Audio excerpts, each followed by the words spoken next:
우리 밤정설이 새끼 호남지혜를 통해서도 하나님 아버지 이제 아버지 두 증인 사명자들이 소망을 간직하는 기이한 역사가 일어날 수 있도록 하나님 도와주시옵시고 하나님 인도하여 주시옵소서. 아직까지도 알지 못하고 아버지 소식을 듣지 못하여서 이곳에 오지 못한 분도 계실 줄 믿습니다. 하나님 아버지여 도와주셔서 아버지 이제 아버지 기 있는 자는 들을지어다 말씀하였사오니 아버지 마지막 때 주님의 아버지의 재림을 소망하며 선교자의 아버지의 사명을 소망하는 아버지의 귀한 하나님의 종들 이곳에 보내주셔서 함께 교제하며 함께 사랑을 나누며 함께 아버지의 진리를 알아가는 귀한 역사가 일어날 수 있도록 하나님 역사하여 주시옵소서. 오늘도 성령님 함께하여 주시옵기를 원합니다. 오걸어가신 하나님 아버지여 도와주시옵시고 하나님 인도하여 주셔서 오늘도 우리 참여하는 모든 귀한 목사님들 아버지 귀한 사모님들 아직도 참여하지 못한 우리 사랑하는 모든 아버지 회원 목사님들 사모님들 아버지 붙잡아 주셔서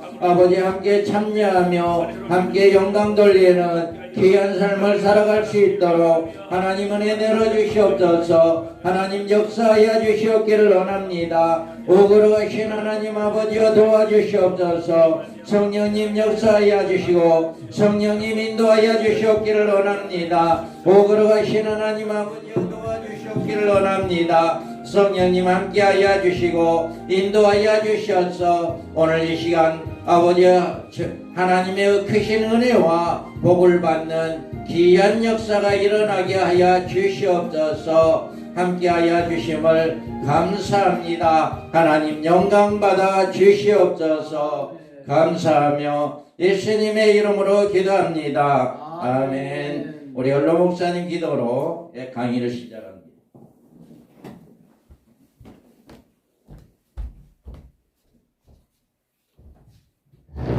말세를 맞이해서 많은 주의 종들이 주의 사역을 감당하려고 노력하고 있습니다. 아멘. 특별히 우리 밤정소리 사역회를 중심한 우리 호남제회를 중심한 놀라운 역사가 오늘 이 시간 성령으로 함께 주시옵소서. 아멘. 말씀은 저는 주의 사역자에게 성령의 능력으로 갑절의 은혜를 받아서 많은 영광을 드러낼 수 있게 도와주시옵고 아멘. 우리도 그 사명 감당할 수 있는 은총을 베풀어 주시옵소서. 아멘. 예수님의 이름으로 감사 기도하옵나이다. 아멘.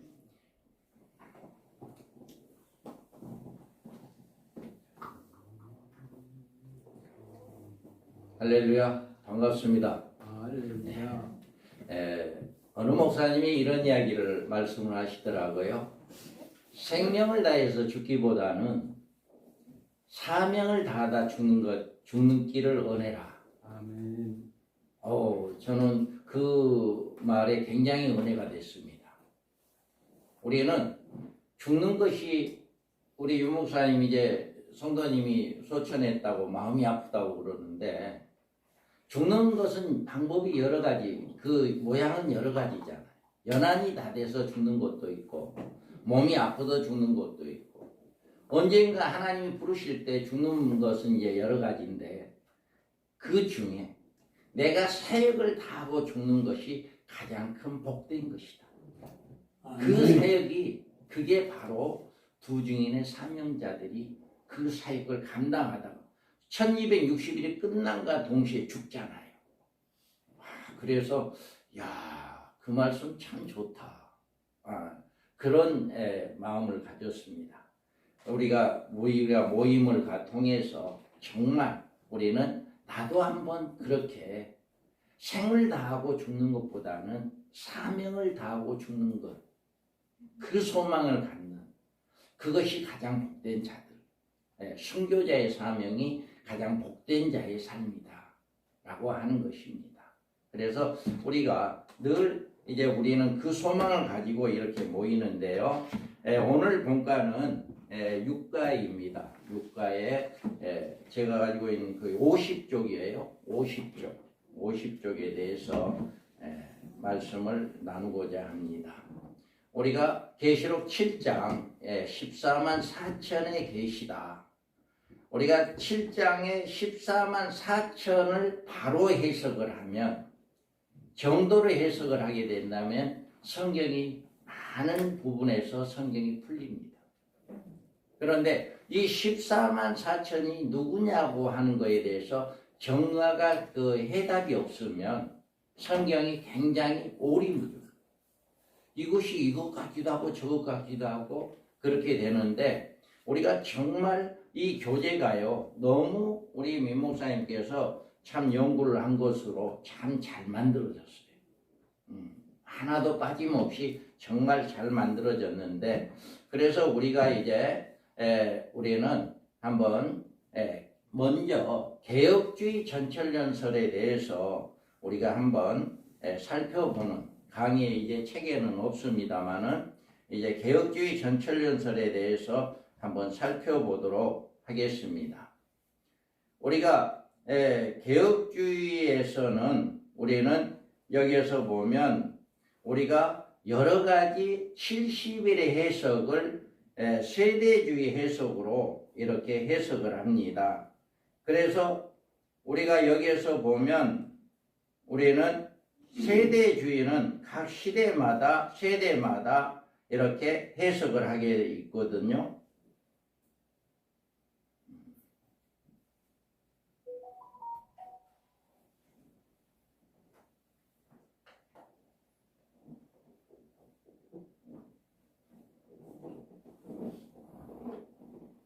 그래서 우리가 세대주의에서 여러분들이 잘 아는 것처럼 이제 제1세대는 죄를 범하기 이전의 에덴 시대다, 이렇게 이야기를 하죠. 그리고 제2세대는 아담으로부터 노아의 시대까지다. 그리고 제3세대는 노아부터 아브라함 시대까지다. 그리고 제4세대는 아브라함부터 모세까지다. 그리고 5세대에서는 모세부터 예수까지다. 그리고 6세대는 예수님부터 7년 한란 전까지고, 7세대는 이렇게 천년왕국 시대가 바로 7세대다라고 이렇게 세대주의는 시대별로 이렇게 나누고 있습니다. 그래서 70일을 이렇게 세대로 해석을 하고 있고요. 그 다음에 무천년설에서는 70일의 해석은 70년대 역사적 사건으로 해석을 합니다. 그래서 7일에와 60일에가 계속되듯이 한 일에 69일에도 계속되어야 한다. 그러니까 7일에와 60일에가 계속 연속해서 이루어지잖아요. 그리고 나머지 한 일에도 계속 이루어져야 한다. 그러니까 지금 마지막 한 일회가 이루어지고 있는 이 시대다라고 이야기하죠. 그리고 디도에 의한 예루살렘 침공 사건을 한 일의 전반부로 그 이후에 후 3년 만에 해석을 합니다. 그래서 이런 주장으로 종말에 있을 7년 한란설을 배격합니다. 이 무천년설에서는 앞으로 7년 한란 없다, 이렇게 이야기를 하고 있죠. 그리고 이런 해석은 다니엘서 9장 27절 한일의 언약자가 짐승이 아니라 예수님이다, 이렇게 주장을 합니다. 이 무천년설에서는요. 그리고 무천년설에서는 한일회가 교회 시대가 되고, 이 교회 시대는 천년왕국이라고 주장한다. 그러니까 무천년주의 신학에서는 지금 우리가 살고 있는 이 시대가 천년왕국이다, 이렇게 무천년 신학에서는 이야기를 합니다. 그리고 주님의 재림과 인류의 부활과 선지자의 변화, 백보자 보좌의 심판이 동시에 이루어져서 천국과 지옥으로 끝난다. 무천년설에서는 동시에 일어난다. 이렇게 백보자 심판도 이제 주님의 재림, 또 부활, 산자의 변화, 이렇게 동시에 일어난다, 이렇게 이야기를 하고 있죠. 그리고 무천년설에서는 그들이 새로운 학설로 종말의 모든 계시를 상징적으로 혹은 영적으로 해석을 합니다. 그래서 무천년 신학에서는 이런 부분들이 70일을 이렇게 해석을 하고 있다라고 합니다. 그 다음에 우리가 역사적 전천년설에서는 70일의 중 한 일회를 종말에 있을 미래적 사건으로 해석을 합니다. 그래서 이렇게 세대주의 종말론과 유사한 점이 많이 있는데 두 증인의 교회의 복음 전도를 해석합니다. 두 증인의 복음 전도를요.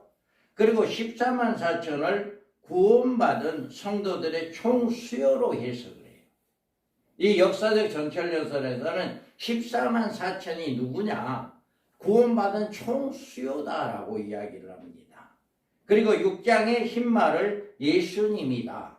이렇게 해석을 하고 있고요. 예비처를 인정하지 않고 교회 환란 통과설을 주장합니다. 그러니까 환란이 오기 전에 모든 성도들은 다 올라간다. 공중에 휴거되어진다. 그러니까 환란이 없다. 이게 역사적 전천년설에서 신학에서 이야기하고 있고요. 12장에 여인을 마리아로 낳은 아들을 예수님으로 해석을 합니다. 12장에. 그리고 부활과 변화를 재림 때 휴거시로 봅니다. 주님이 재림할 때 부활하고 변화되어진다. 이게 역사적 전천년설의 신학에서 이런 이야기를 합니다. 그리고 천년왕국에서 부활과 변화를 받은 몸으로 들어간다. 그러니까 천년왕국은 변화된 몸으로 들어가서 천년왕국에서 천년을 산다. 이게 역사적 전천년설의 신학이에요. 그리고 마지막 부활자는 둘째 부활자도 모두 지옥행이다. 그러니까 첫째 부활에 다 주님이 재림할 때 첫째 부활자로 다 부활하고 변화되었기 때문에 마지막 부활은 지옥 갈 사람들이 부활할 것이다. 이게 역사적 전천년설의 신학에서 이렇게 이야기를 합니다. 그러면 지금 우리가 공부하고 있는 개혁주의 전천년설에서는 70일의 해석을 어떻게 해석을 하고 있느냐.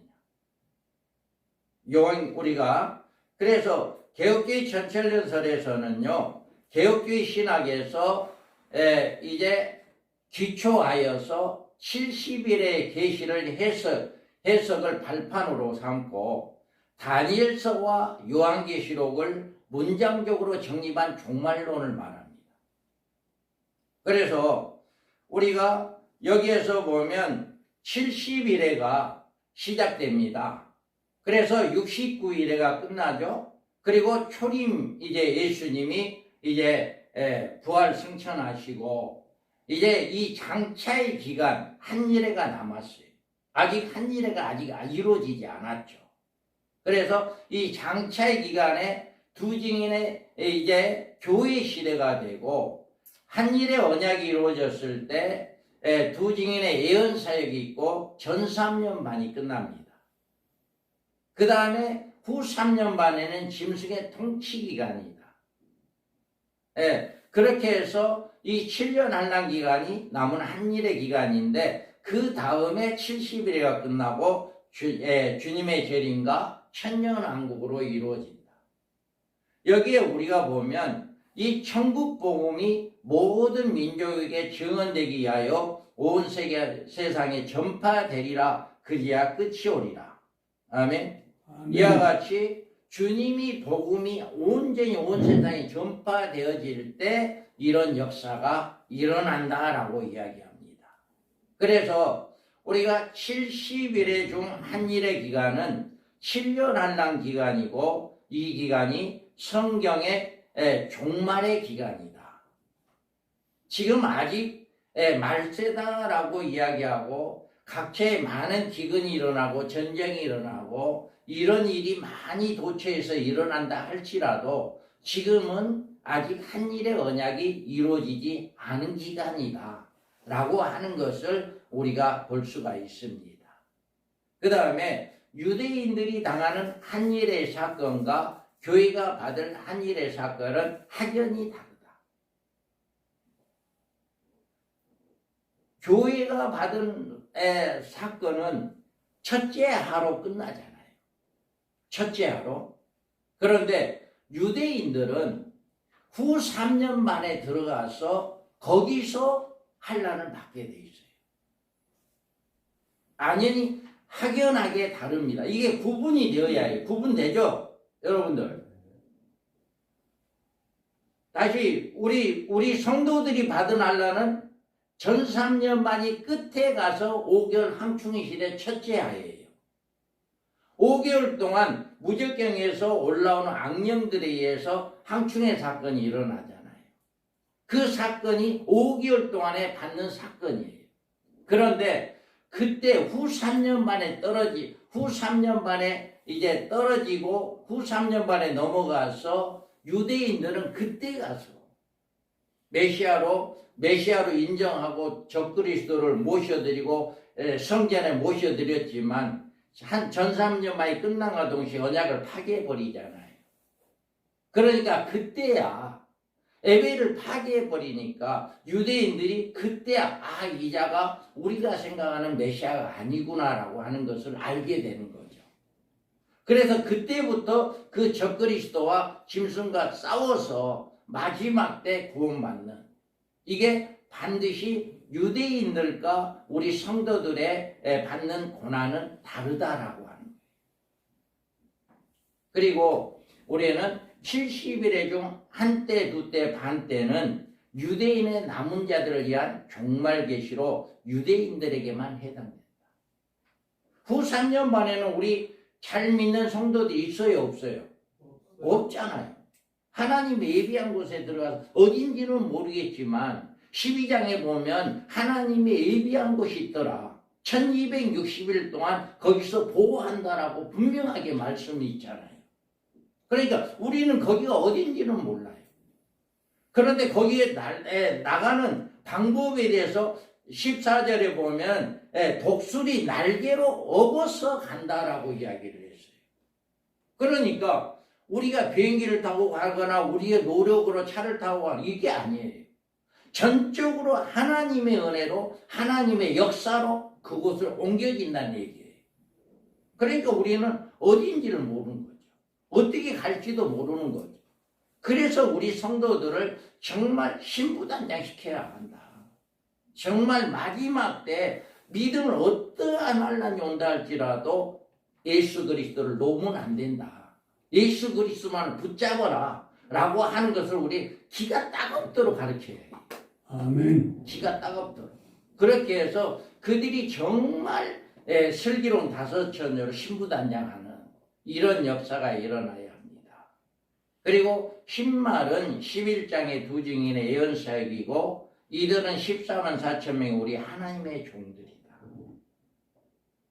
이 해석이 역사적 전철연설의 해석과 우리 개혁주의 전철연설의 신학의 해석이 다릅니다. 이 해석이. 그래서 이 흰말을 적그리스도로 봅니다. 역사적 전철연설에서는. 그런데 우리 개혁주의 전철연설에는 여기에서는 두 증인 예언사역이다 라고 이야기하고 14만 4천 우리 하나님의 종들이다라고 해석을 합니다. 그리고 첫째 부활자는 순교자들이고 이들은 주님과 함께 하늘 군대로 내려온다. 우리가 첫째하는 전 3년 반 끝에 짐승과 음료와 항충으로부터 교회가 당하는 큰 환난이다. 성도들의 마지막 환난은 이 첫째합니다. 얼마나 고통을 받으면 차라리 죽었으면 좋겠다 할 정도로 고통이 있다라고 이야기했잖아요. 우리가 그러잖아요. 몸이 많이 아플 때 이 고통을 겪기보다는 하나님 나 일찍 데려가세요.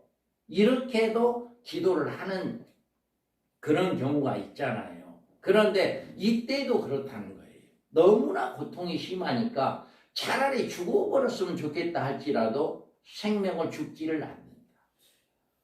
예, 이렇게 해서 성도들의 마지막 한란은 이 첫째 하다. 그리고 전 3년 반에 등과 기름을 준비한 성도는 후 3년 반에 대한란에서 예비처의 보호를 받는다. 그 보호를 받는다. 성경에 분명히 이렇게 있으니까 하나님이 예비한 곳에 1260일 동안 보호를 받는다라고 분명히 말씀이 있기 때문에 우리는 그 말씀을 믿는 거예요. 그래서 반드시 후 3년 반에 이런 하나님의 심판에 대해서 보호를 받게 된다. 그리고 짐승의 표는 7년 한란 이전에 존재치 않으며 7년 한란 기간에만 짐승에 의해 받게 된다. 이 말씀을 우리는 잘 귀담아 들어야 하는데 지금 많은 성도들이 이제는 베리칩 들어갔어요. 바코드가 있었고 베리칩이 있었고 많은 이제 이런 것들이 나왔잖아요. 그래서 한동안에는 그 베리칩 몇 년 전만 해도 이 코로나 전에는 베리칩이 받으면 안 된다. 그것 받으면 그걸 받음으로 말미암아 666을 자동으로 받게 되어진다. 뭐 이런 학설들이 굉장히 많이 떠돌았어요. 아니에요. 이 진리를 알면 어떤 유혹이 들어와도 전혀 끔찍을 않습니다. 그런 이야기를 들으면 이건 정말 어둠타는 거예요. 반드시 짐승의 표는 짐승이 나와야 짐승의 표가 있는 거예요. 짐승이 나와야. 그런데 짐승이 안 나오고 짐승의 표다. 이것이 짐승의 표다? 절대 아니다. 성경이 그렇게 돼 있으니까요. 그래서 우리는 7년 한란 기간에 짐승이 나와야만이 짐승의 표, 666표가 나오게 된다. 그 전에는 아무리 뭐해도 우리 다 가져도 됩니다. 베리칩 받으면 뭐 이 칩에서 우리 뇌로 연결돼 가지고 자동으로 그냥 우상에 경배하게 되고 666표를 받는다 뭐 이렇게 유언비도 있고 그러는데요. 절대 아닙니다. 그래서 짐승이 나오지 않는 이상 666표는 없다. 이거를 성도들에게 잘 가르쳐 줘야 해요. 그래서 성도들이 이거에 미혹되지 않아야 합니다. 666표에 대해서. 그리고 주님의 재림시까지 생존한 모든 성도들은 살아있는 이대로 육체의 몸을 가지고 공중에 휴거된다. 이게 역사적 전철연설하고 이게 또 다르죠. 주님이 재림할 때 살아있는 모든 성도는 다 변화되어서 공중에 올라가서 혼인잔치에 들어가고 그 변화된 몸을 가지고 천년왕국에 들어간다.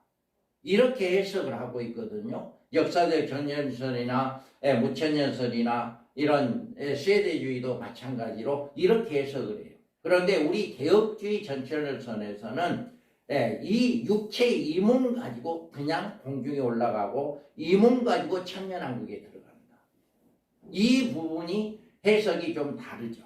이 부분이. 그래서 천년왕국의 왕국은 공중에 휴거된 성도들로 이루어지고 순교자들은 예수님과 함께 왕노릇하게 된다.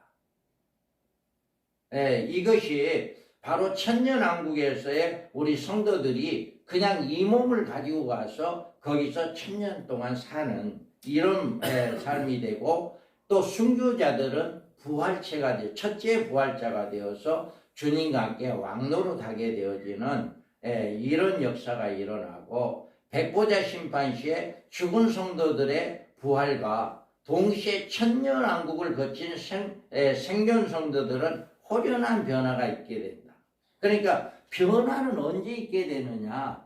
천년왕국이 끝나고 난 다음에 신보자 심판, 백보자 심판 때 그때 변화되는 거예요.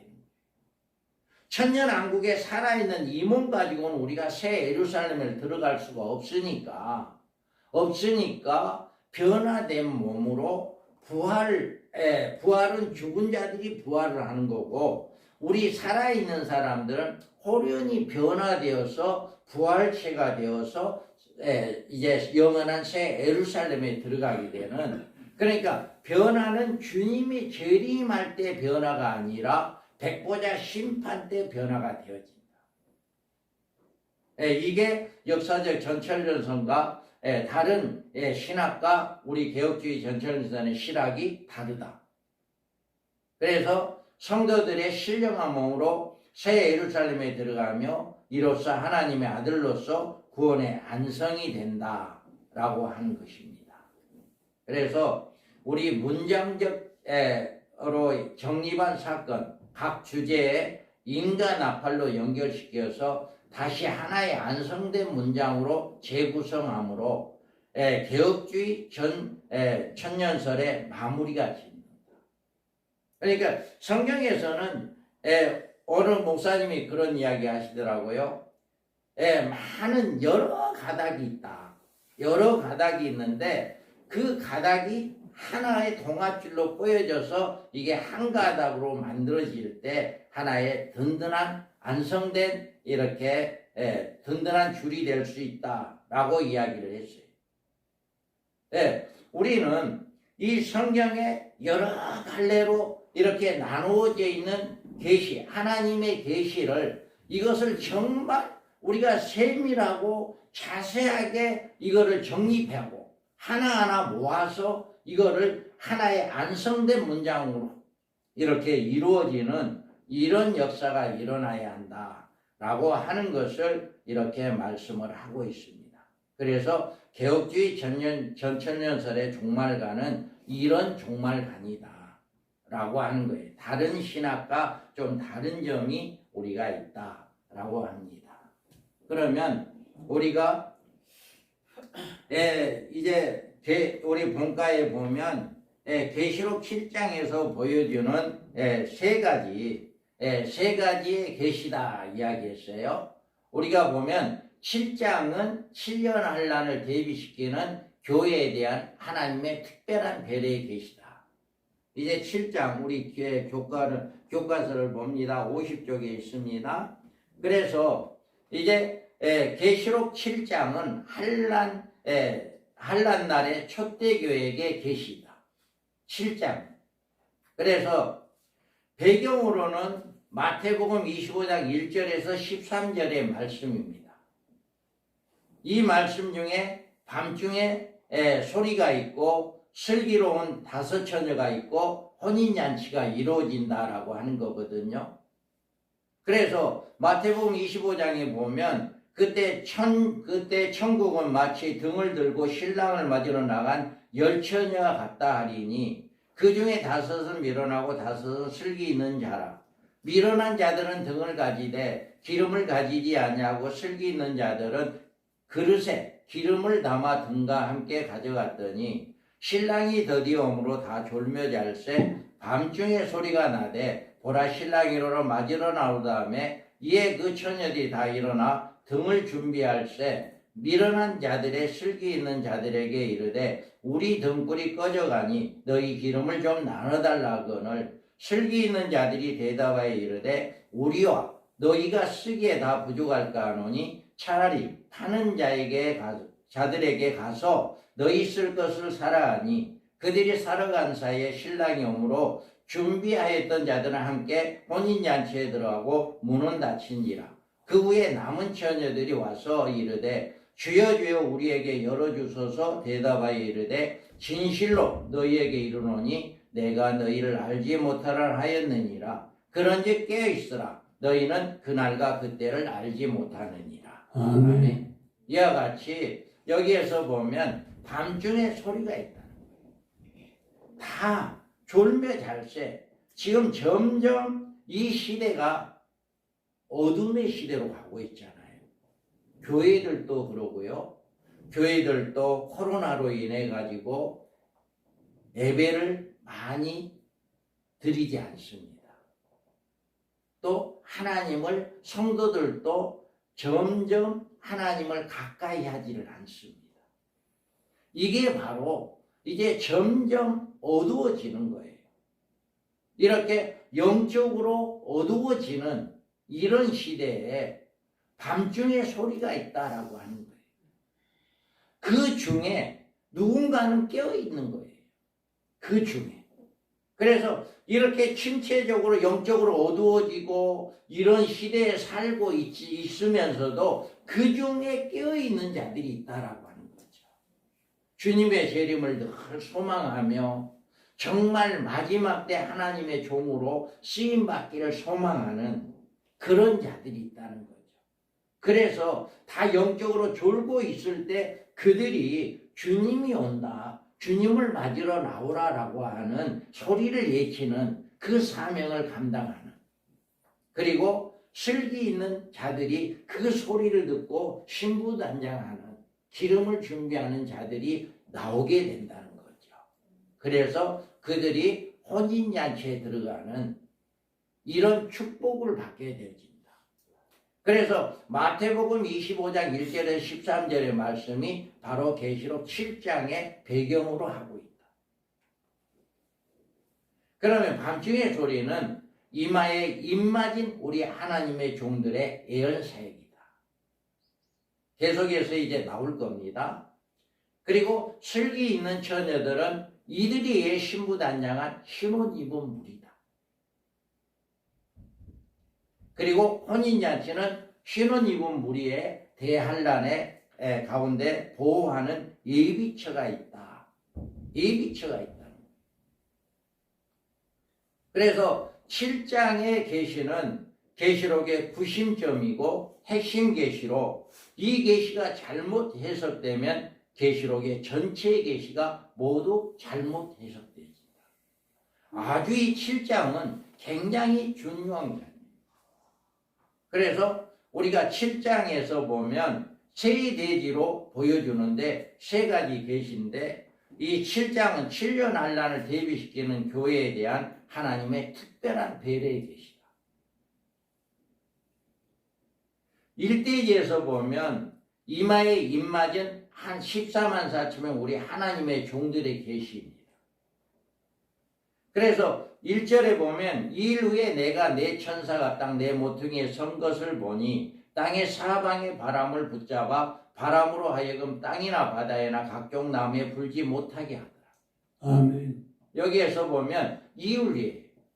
이제 하나님께서 일곱 인을 6장에서 마치고, 일곱 인을 마치고 2일 후에 이렇게 이제 내 천사가 바람을 못 불게 한다. 4대 열강의 무력 충돌로 둘째인 유브라데 전쟁을 말하고 있다. 앞으로 이제 유브라데 전쟁이 앞으로 언젠가는 있게 될 것입니다. 그리고 유브라데 전쟁은 한일의 언약으로 엎드려집니다.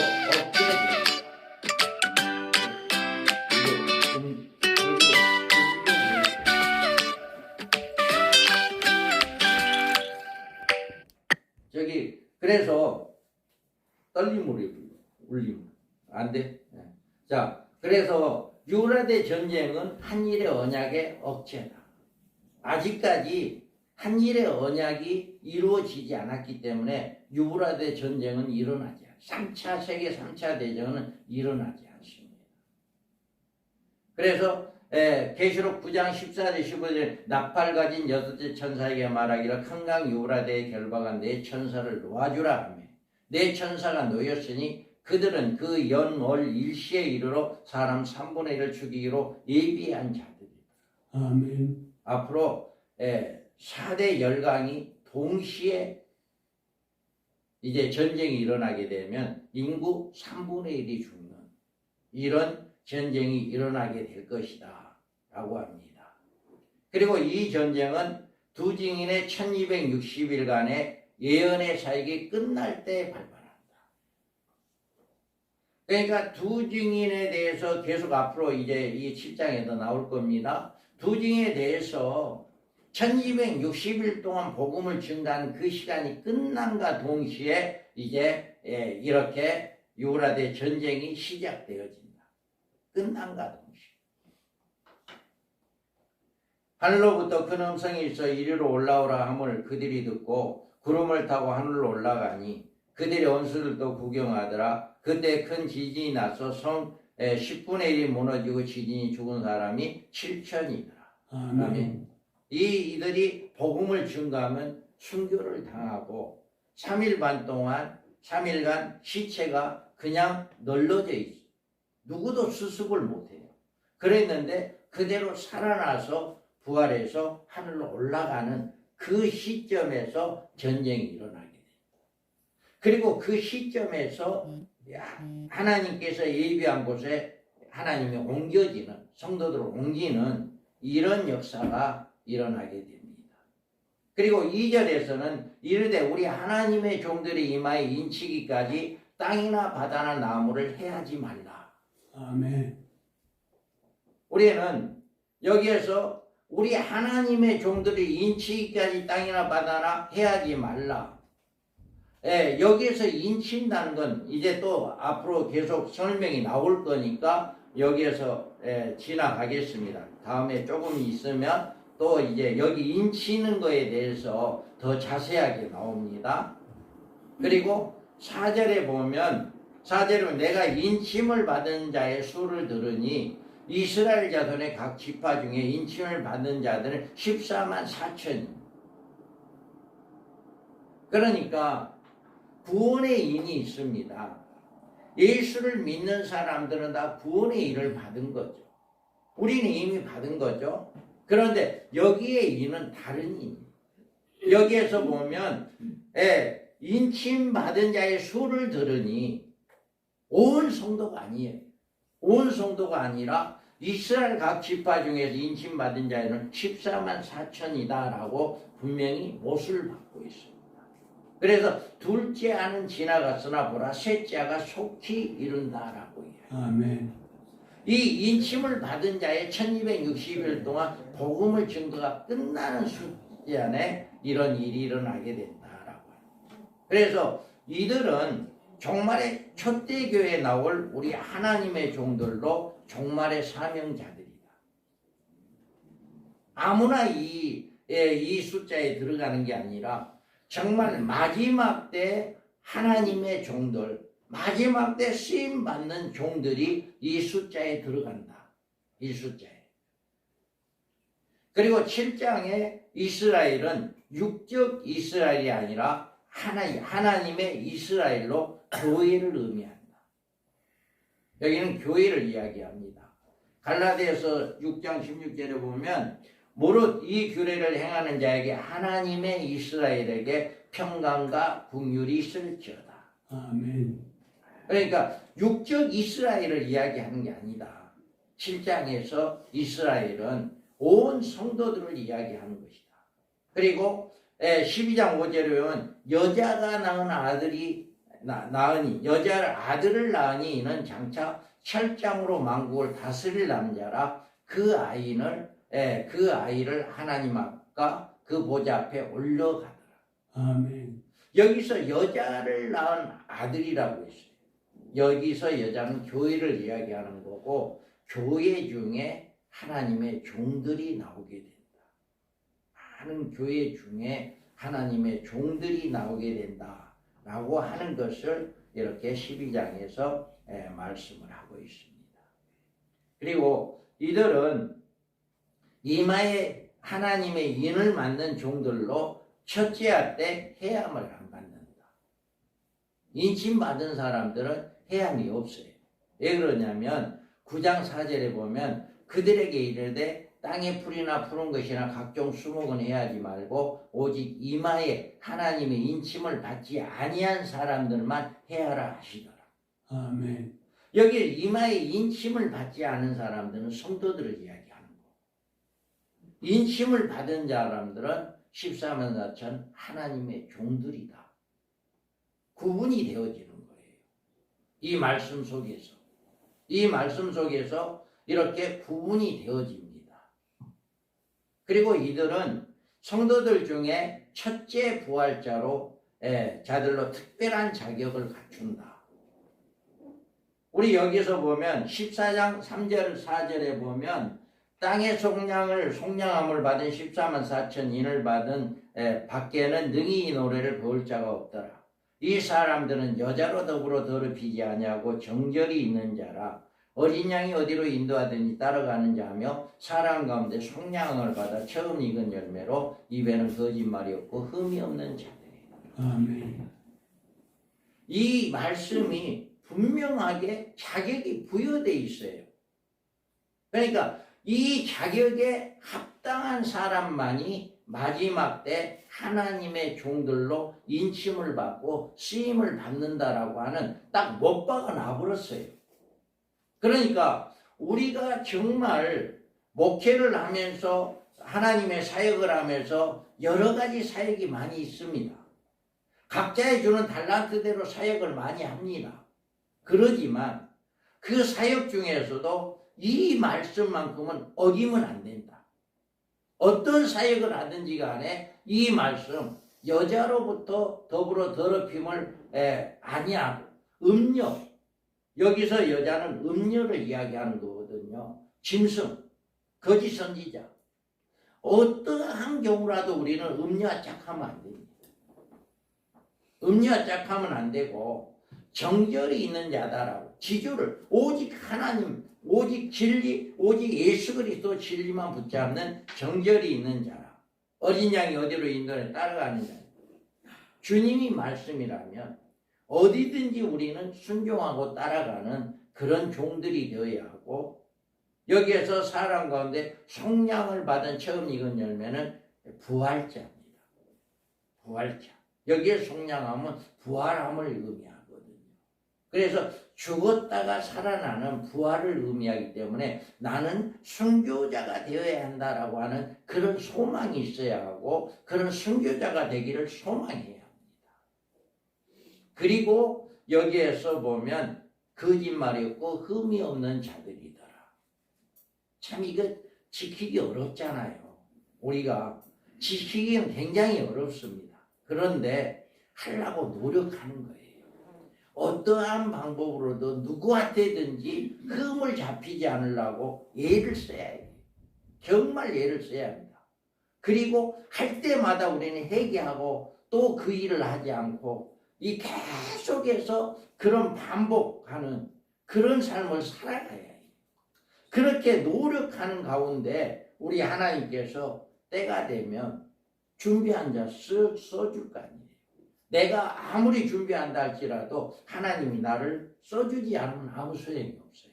그런데 이런 자격 안에 있는 사람을 주님은 택한다라고 하는 것을 분명하게 말씀해 놓았기 때문에 지금 현재 우리가 어떤 사역을 하든지 간에 그 사역 속에서 이 말씀대로 우리는 순종하고 살아가야 한다는 거예요.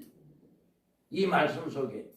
그래서 정말 우리가 정말 거짓이 없고 흠이 없고 누구한테도 책이 없는 그런 삶을 살기 위해서 힘써 애써야 한다. 우리 인간은 흠이 없는 사람이 없다 했잖아요. 다 죄인이고 다 흠이 있고 그러는데 그 가운데서도 하나씩 인생을 살아가면서 거르는 거예요. 이것도 흠이었네 또 잘라내고, 이것도 흠이었네 또 잘라내고, 이렇게 해 나가다 보면 하나님께서 인정받지 않겠느냐. 그래서 다른 것은 여러분들이 정말 14장 3절 4절 말씀을 우리는 아주 못 박아놔야 해요. 이 말씀을 꽉 귀담아 놓고 마음에 새겨놓고 이 말씀대로 살라고 애써야 한다. 이게 바로 마지막 때 쓰임받을 하나님의 종들의 자격이다 라고 하는 것을 이야기합니다. 그래서 이들은 1260일간 두 증인의 사명자로 예언사역을 하다가 순교합니다. 많이도 안 해요. 이렇게 살다가 하나님께서 때가 되어 한 일의 언약이 이루어지기 직전에 인침을 받게 될 겁니다. 인침은 지금 받는 게 아니라 한 일의 언약 직전에, 적그리스도가 나오기 직전에 동시다발로 시작해요. 적그리스도가 나온과 동시에 두 증인이 나와서 교회들을 다니면서 복음을 외칩니다.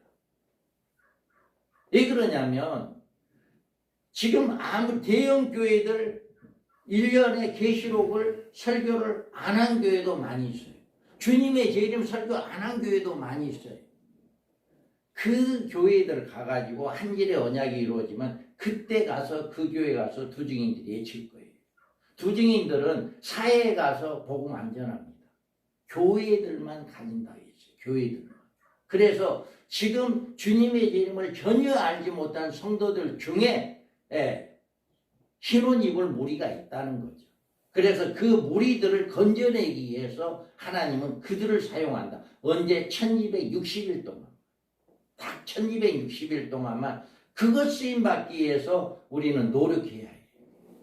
우리는 그래서 이 1260일 동안 예언사역이라고 순교하는데, 내가 계시록 11장 3절에 보면 내가 나의 두 증인에게 권세를 주리니 그들이 굵은 베옷을 입고 1260일 예언하리라.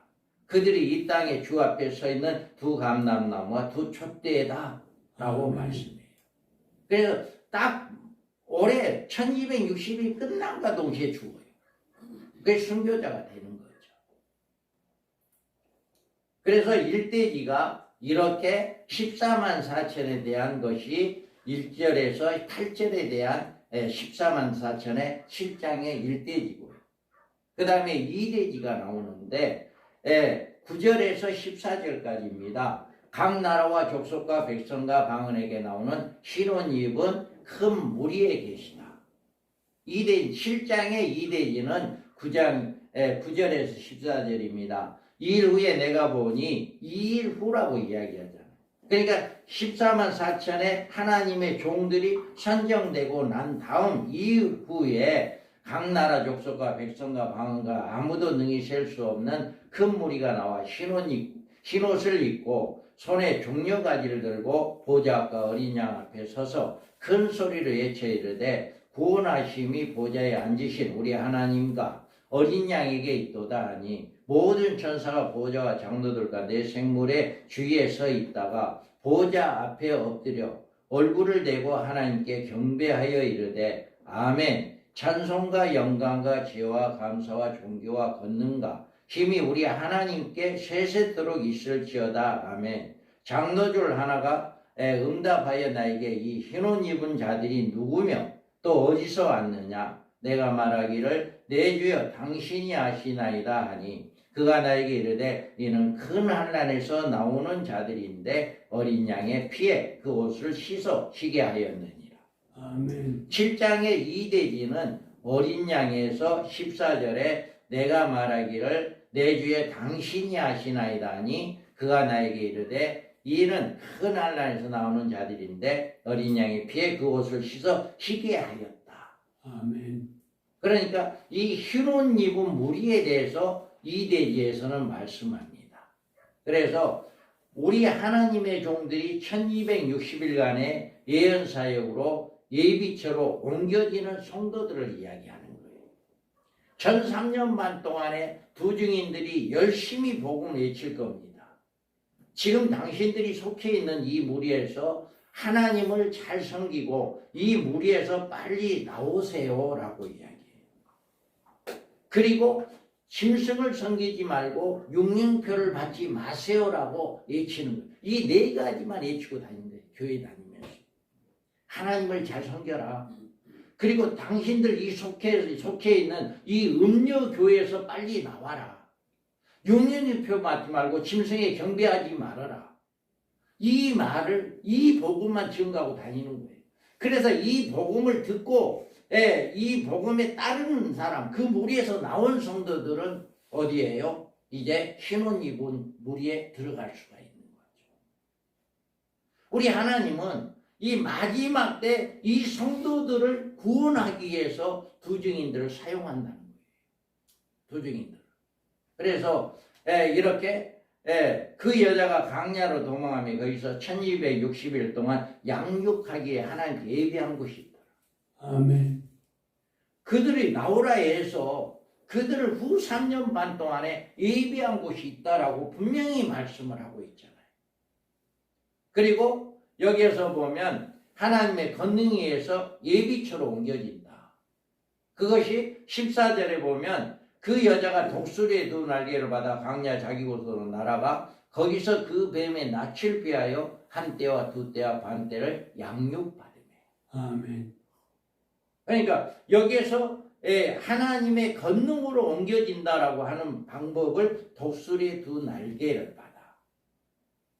이렇게 말씀을 하고 있기 때문에 우리는 이렇게 반드시 한때야 두때야 반때는 1260일 3년 반입니다.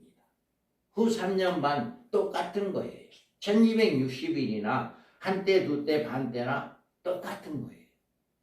그래서 이렇게 한때야 두때야 반때다라고 해석을 하고 있습니다.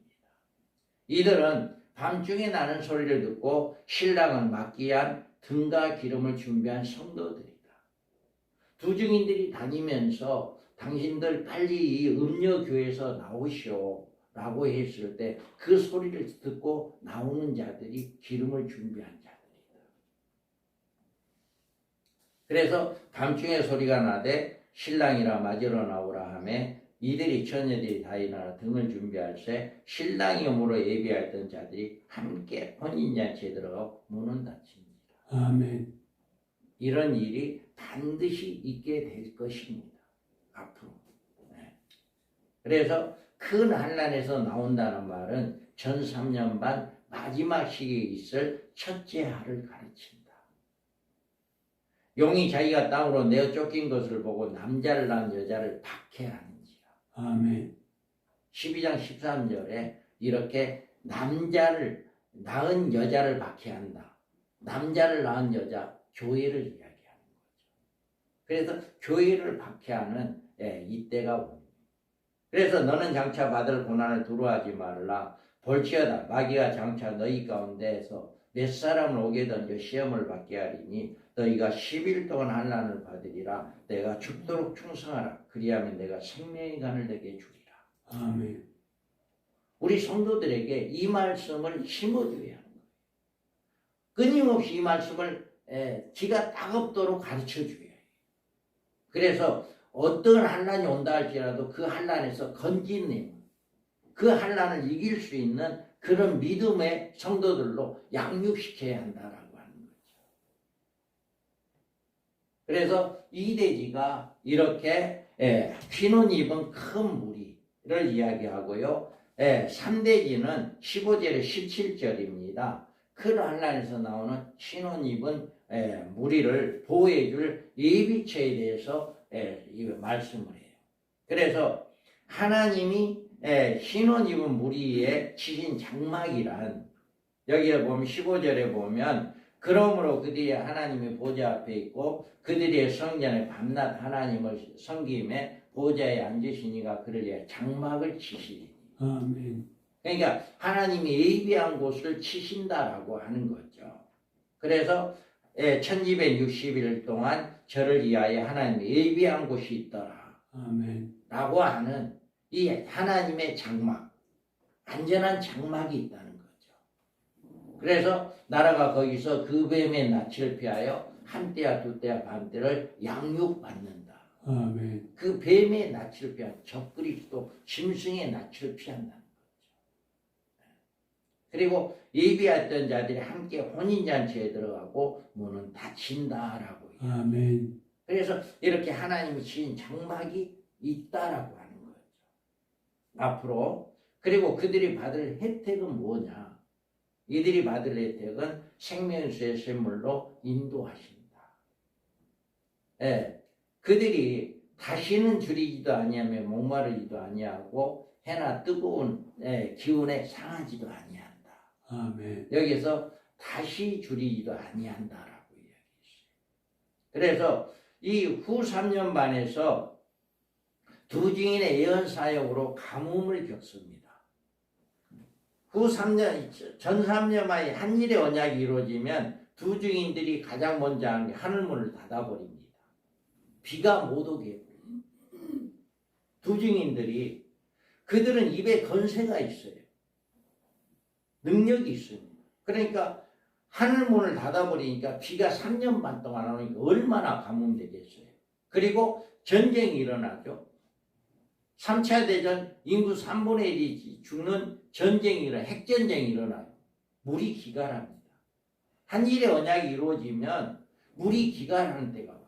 그런데 우리 주님은 거기에서 안전한 보호처에서 목마르지 아니하고 뜨거운 해가 이렇게 뜨거운 기운이 상하지 않는다. 후 3년 만에 있을 무서운 기근을 보호한다는 거예요. 후 3년 반에는 5째 대접까지 쏟아지잖아요. 대접 심판이 후 3년 만에 쏟아지는 거예요. 5째 대접이 첫째 대접이 뭐예요? 이 666표를 받는 사람들의 종기가 나요. 고통이 있죠. 두 번째 대접이 뭐예요? 바다에 피가 되는 대접이에요. 세 번째 대접은 물 근원, 육지의 물 근원이 피가 돼요. 그러니까 후 3년 만에 살아가는 모든 사람들은 바다도 피가 되고 육지의 물도 모든 물이 피가 되니까 피를 마셔야 해요. 대접 심판이 오게 된다면. 세 번째가 이거는 네 번째 대접. 태양열이 직접 내리쬐버려요. 오존층이 완전히 파괴돼 버리잖아요. 핵전쟁으로 인해서. 오존층이 완전히 파괴되니까 뜨거운 6,000도의 그 태양빛이 직접 내리쬐는 거예요. 그러니까 그 뜨거운 빛에 안전하게 보호를 받는다. 하나님의 장막에, 하나님 치신 장막이 바로 이런 보호가 있다는 얘기죠. 이런 보호가. 그래서 저희가 권세를 가지고 하늘을 닫아 예언하는 날 동안 비를 오지 못하게 한다. 아멘. 네. 이런 권세를 두 증인들에게 권세를 주는 거예요. 그리고 아무 뜨거운 기운에 상하지 아니한다. 이는 보좌 가운데 계신 어린 양이 그들의 목자가 되사 생명수샘으로 인도하시고 하나님께서 그들의 눈에서 모든 눈물을 씻어 주실 것입니다. 아멘. 이와 같이 17절에서 이렇게 말씀하고 있고요. 여섯째 나팔 둘째 하로 임하는 유브라데 전쟁, 불, 연기, 유황 인구 3분의 1이 죽는 피해에서 안전하게 보호를 받습니다. 또 9장 14절 나팔 가진 여섯 천사가 말을 큰 강 유브라데 강에 유브라데에 결박한 네 천사를 놓아주라 하며 네 천사가 놓였으니 그들은 그 연월 일시에 이르러 사람 3분의 1을 죽이기로 예비한 자들이더라. 아멘. 분명하게 이렇게 계시록 9장 14절 15절에도 분명하게 말씀을 하고 있습니다. 그래서 셋째 하로 오는 뜨거운 태양, 뜨거운 재앙으로 보호를 받는다. 셋째 하는 뭐예요? 대접 심판이잖아요. 셋째 하는 대접 심판입니다. 그러니까 첫째 하는 성도들의 5개월 항충의 시대가 첫째 하고요. 둘째 하는 유브라데 전쟁입니다. 인구 3분의 1이 죽는 전쟁이고 셋째 하는 7 대접 심판이 셋째 하로 구분돼요. 그러니까 셋째 인, 나팔, 대접, 하. 계시록은 이 네 가지만 잘 구분이 되면 돼요. 구분이 되는데 이렇게 하니까 셋째 하가 구분이 확실하게 되죠. 첫째 하, 둘째 하, 셋째 하가 무엇이다라고 하는 것이 구분이 되어지잖아요. 그래서 이 셋째 하로 뜨거운 보호를 받는데 넷째 대접이 그의 소돔에 해가 번세를 받아 불로 사람을 태우니 사람이 크게 태워진지라. 이렇게 크게 태워지는 이런 역사가 일어난다라고 이야기합니다.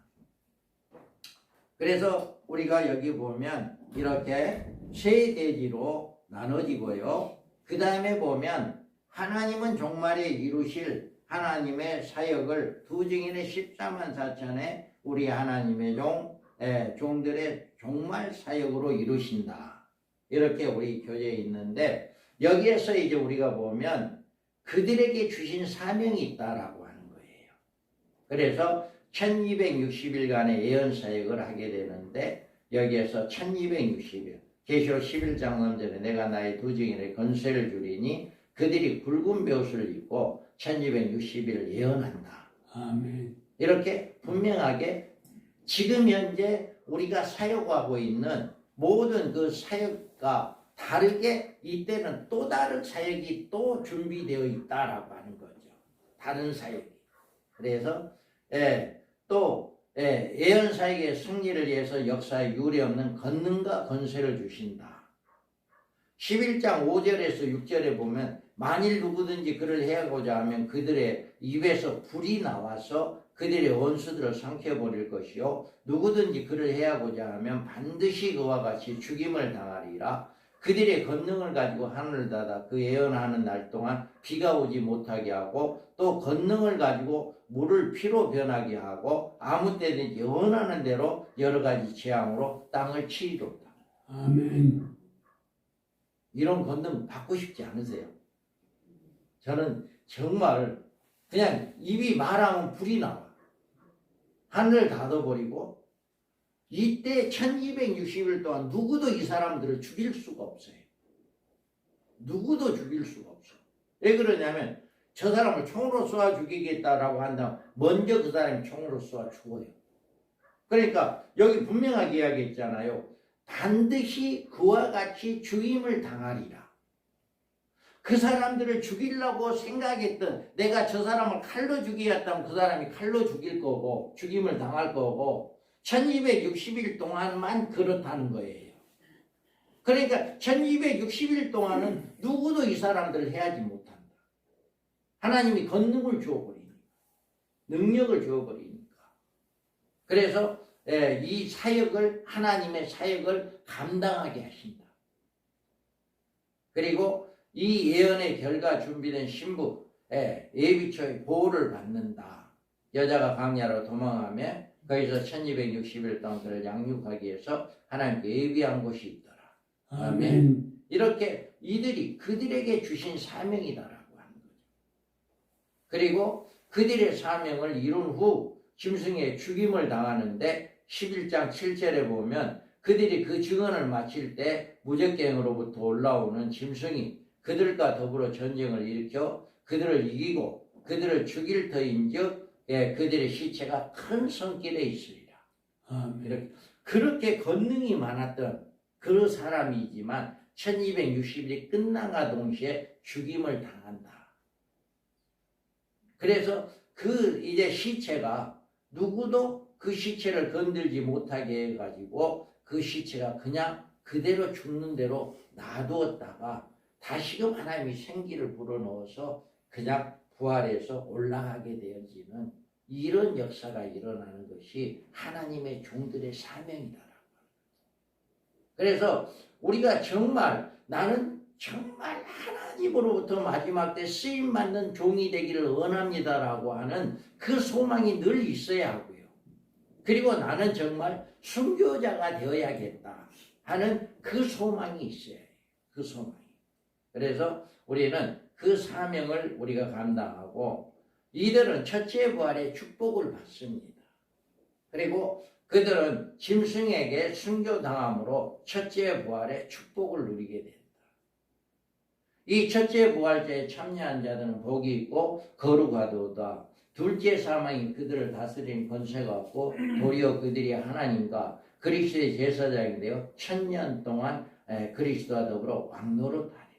아멘. 이와 같이 순교자들에게 주어지는 특권이죠. 순교자들에게 주어지는 특권이 천년왕국에 대한 것이죠. 그리고 하늘의 시온산의 노래잔치에 참여했다가 하늘 군대로 주님과 함께 아마겟돈에 내려와 짐승을 심판하게 됩니다. 14장 1절에 보면 또 내가 보니 보라 어린 양이 시온산에 섰고 그와 함께 14만 4천이 서 있는데 그들이 이마에 어린 양의 이름과 그 아버지의 이름이 쓴 것이 있다. 아멘. 7장에서 14만 4천이 나오고 14장에서 나옵니다. 그래서 7장에서 나오고 딱 14만 4천이 끝났어요. 그런데 14장의 1절에서 시온산에서 어린 양의 노래를 하는 이들이 14장에 나와요. 그래서 11장에서 순교를 당하고 이들이 시온산에 올라가서 이들은 거기 있다가 백마를 타고 주님과 함께 내려오는 이런 특권을 받게 되는 거죠. 순교자들, 부활자들. 그래서 이렇게 이들이 이제 보면 하늘에 있는 군대들이 희고 깨끗한 세마포옷을 입고 백마를 타고 그를 따르더라. 아멘. 주님이 재림할 때 이 첫째 부활자들이 백마를 타고 함께 내려와서 아마겟돈에서 전쟁을 하게 되죠. 그리고 천년왕국에서 왕노를 하게 되는 이런 일을 하게 된다라고 하는 것을 성경은 말하고 있어요. 그리고 그들은 천년왕국에서 왕권으로 다스리고 그 왕권을 가지고 새 예루살렘에 들어간다. 여기 보면 사람들이 잘 보입니까? 글씨가? 네. 네, 사람들이 왕국의 영광과 존귀를 가지고 그리로 들어가겠고 아멘. 이때는요 사람의 영광과 존귀는 천년왕국에서 왕노릇 하는 사람들밖에 없어요. 지구가 완전히 멸망됐잖아요. 완전히 멸망됐잖아요, 지구가. 이때는. 그래서 천년왕국에서 왕노릇 한 사람은 첫째 부활자들밖에 없어요. 첫째 부활자들밖에. 일반 성도들은 그냥 우리의 이 몸을 가지고 천년을 살고 살아있는 성도는 그냥 변화되어서 그냥 올라가는데 왕권을 가지고는 영광과 존귀를 가지고 그리로 들어가리라라고 하는 거죠. 그래서 왕권을 가지고 그냥 그대로 들어가서 영원한 새 예루살렘에서 왕노릇하는 이런 축복이 순교자들에게는 있다는 거죠. 첫째 부활자들에게는 있다라고 하는 것을 분명하게 성경은 말하고 있습니다. 그래서 세 번째 계시록에서 두 증인의 사역을 이룬 14만 4천을 가장 비중 있게 다루셨다. 두 증인의 하나님의 종말 사역의 승리를 이루기 때문이다 라고 이야기합니다. 그래서 6장 계시록 6장 2에 내가 보니 흰말이 있는데 그 탄자가 활을 가지고 멸류관을 받고 나가서 이기고 또 이기려고 하더라. 아멘. 그래서 역사적 전천년설이나 뭐 무천년설이나 해석이 이 흰말을 적그리스도다, 예수다라고 이렇게 해석하기도 합니다. 그런데 우리 개혁주의 전천년설에서는 이 흰말을 마지막 복음을 증거할 사역자들이다. 이렇게 해석이 다릅니다. 그래서 우리는 정말 마지막 때 이기려고 하는 죽임을 당했지만 다시금 부활해서 하늘로 승천했고 다시금 백마를 타고 내려와서 짐승, 거짓 선지자와 함께 있던 모든 군대를 멸하는 이런 일을 하게 되고 왕노릇하게 되어진다라고 하는 것을 말씀을 하고 있습니다. 아멘. 그래서 우리가 여기에서 보면 우리는 이런 종말 사명자가 되기 위해서 준비하는 종들이다. 하나님의 종들은 이런 사명을 받기 위해 기도하고 준비해야 한다. 아멘. 지금 받았다는 얘기가 아닙니다. 끊임없이 우리는 기도하고 준비해야 해요. 준비. 그리고 우리는 종말 시대의 하나님의 종들로 천사에서는 표놓인 작은 두루마리를 받아먹고 그날의 주님께 우리 하나님의 종으로 쓰임받는 종말의 사명자가 되기를 소망하며 기도해야 한다. 아멘. 각자 맡은 자리에서 우리란 말은 교회를 지칭하는 지칭하고 하나님의 종들이란 교회에서 선발된 충성되고 지혜 있는 종들을 의미합니다. 나 예수는 교회들을 위하여 내 사자를 보내어 이것들을 너에게 증언하게 하였노라. 아멘. 내 사자. 교회들을 위해서 내 사자를 보내 증거하겠다라고. 마지막 때에 용인표를 받지 않고 짐승에게 우상 경배하지 아니하고 음녀교회에서 나오게 되어지는 이 일을 마지막 내 사자를 보내서 증언하겠다라고 말하고 있죠. 그래서 계시록 10장에 보면 8절에서 11절에 보면 우리 함께 큰 소리로 봉독합니다. 시작. 하늘에서 나서 내게 들리던 음성이 또 내게 말하여 이르되 네가 가서 바다와 땅을 밟고 서 있는 천사의 손에 터녀인 두루마리를 가지라 하기로 내가 천사에게 나아가 작은 두루마리를 달라 한즉 천사가 이르되 갖다 먹어버리라. 네 배는 쓰나 네 입에는 꿀같이 달리라 하거늘 내가 천사의 손에서 작은 두루마리를 갖다 먹어버리니 내 입에는 꿀같이 다나 먹은 후에 내 배는 쓰게 되더라. 그가 내게 말하기를 너희가 많은 백성과 나라와 방언과 임금에게 다시 예언하여야 하리라 하더라. 아멘. 바로 여기의 말씀처럼 우리는 하늘에 천사가 손에 펴 있는 두루마기를 가지고 하기로 내가 천사에 나가 작은 두루마기를 달라한즉 천사가 이리를 갖다 먹어버리라. 내 배는 쓰나 내 배는 꿀같이 달리라 하거늘 내가 천사의 손에 작은 두루마기를 갖다 먹어버리니 내 입에는 꿀같이 다나 먹은 후에는 내 배 쓰게 되더라.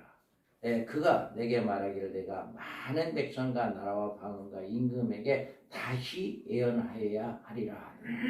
아멘. 지금 우리가 열심히 복음 증거하고 있잖아요. 열심히 사역하고 있잖아요. 그런데 한 일의 언약이 이루어지게 된다면 거기에 가서 그때 또 다른 이 메시지가 있다는 거죠. 그래서 많은 사람들 중에 내가 선택받는다는 게 얼마나 기분이 좋아요. 얼마나 기분이 좋아요. 그런데 배는 쓰게 되더라라고 하는 반드시 순교가 이루어져야 한다. 순교자가 안 되면 안 돼. 그래 반드시 순교자가 되어야 한다라고 하는 것을 여기에서 10장에서 8절에 11절에 이렇게 말씀을 하고 있습니다. 그래서 우리는 이스라엘 각 지파 중에 인침받은 우리 하나님의 종들의 반열에 들어가 정말 예언 사명을 이룰 수 있기를 소망합니다. 우리는 늘 이런 소망이 지금 이루어졌다는 거 아닙니다. 오해하지 마시기 바랍니다. 우리는 이런 소망을 가져야 한다. 아멘. 이런 목회 사역을 하면서 각자의 위치에서 사역을 하면서도 이 소망이 항상 있어야 한다. 아멘. 이르되 우리 하나님의 종들이 이마 인치기까지 땅이나 바다나 나무를 해하지 말라 하더라. 내가 인침을 받은 자의 수를 들으니 이스라엘 자들 각 지파 중에 인침받은 자의 14만 4천이다. 아멘. 그러니까 이 인침은 구원의 인침이 아니다라고 하는 것을 분명하게 말하고 있습니다. 이 사람은 여자와 더불어 더럽히지 않냐고 순결한 자라 어린 양이 어디로 인도하는 따라가는 자며 사랑 가운데 속량함을 받은 처음 익은 열매로 하나님과 어린 양에게 속한 자들이니 그 입에는 거짓말이 있고 흠이 없는 자들이다. 아멘. 이 자격이 모든 성도에게 부여된 게 아니잖아요. 이 자격이.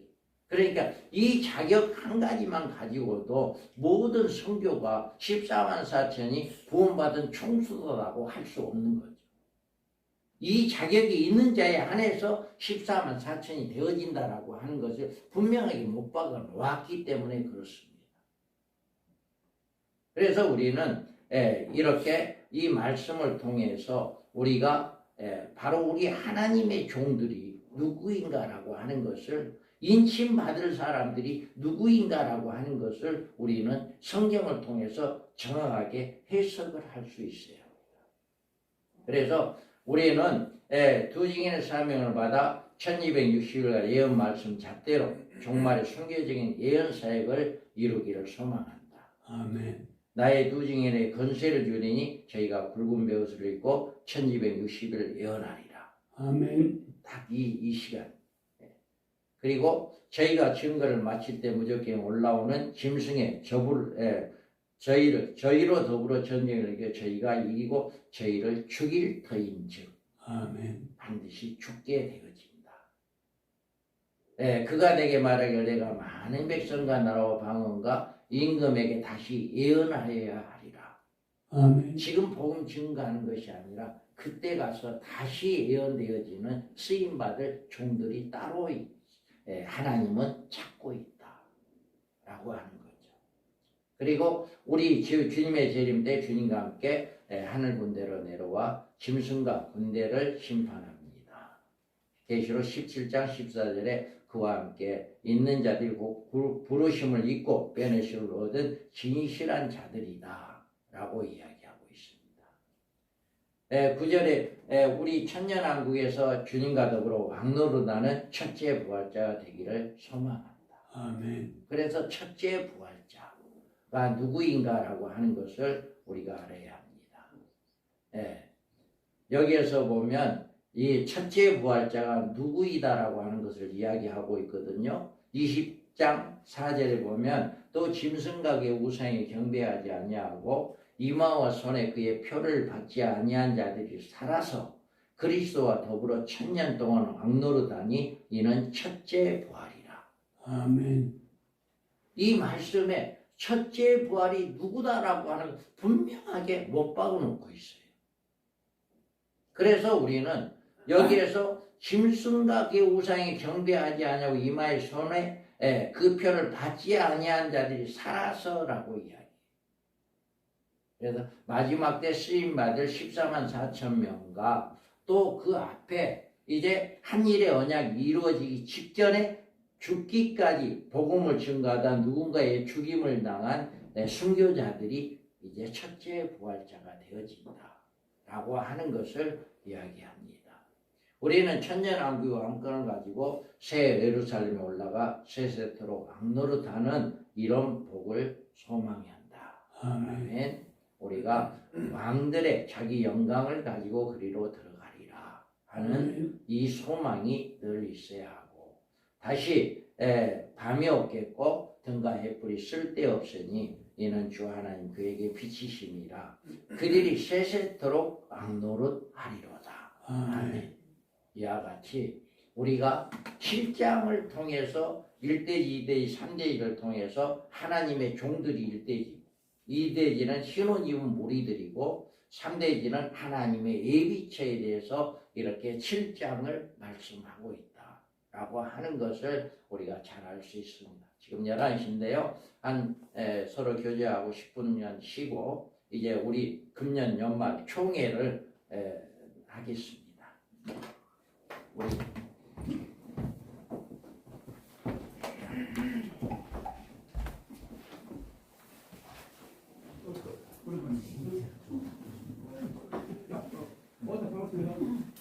사랑합니다.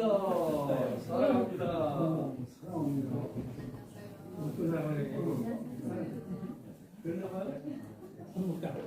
한정아. 네. 네.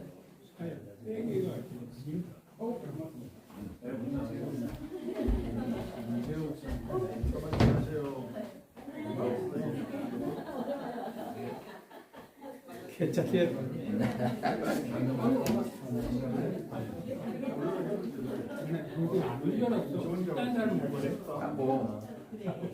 하고 2부에 하기 전에